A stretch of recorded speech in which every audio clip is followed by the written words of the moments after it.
Bureau chief Sukkur Syed Naeem Haidar Shah Rohri जे गुटियल आबादी वारे इलाइक़े में लाला घिटीअ में बिजली चोरी रोकण लाइ जारी ऑपरेशन दौरान रोहड़ी सेप्को जी टीम ते 20 खां वधीक बिजली चोरी कंदड़ माण्हू इलाइक़े वासियुनि जो लाइनमैन फतह मोहम्मद शर ते हमलो कंदड़नि बिजली जूं गैर क़ानूनी कनेक्शन काटींदड़ लाइनमैन खे पकड़े लतुनि ठोशनि जो विस्कारो लाहे ॾिनो, कपिड़ा फाड़े छॾिया।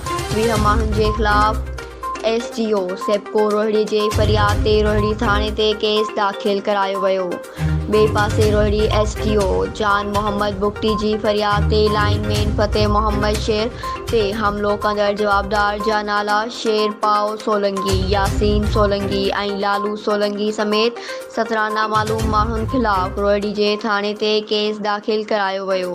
ॿिए तरफ़ शर इतिहाद रोहड़ी पारां अछियूं कबियूं ऐं फतह मोहम्मद शर ते कातलाना हमलो कंदड़ ख़िलाफ़ सख़्त एहतजाज कयो वियो। एहतजाज कंदड़नि कामरेड कुर्बान शर, ज़ुल्फ़कार शर, नबी बख़्श शर, हमीद शर ऐं ॿियनि SSP सखर खां मुतालबो कयो त जवाबदारनि खे गिरफ़्तार करे कैफ़े किरदार ताईं पहुचायो वञे।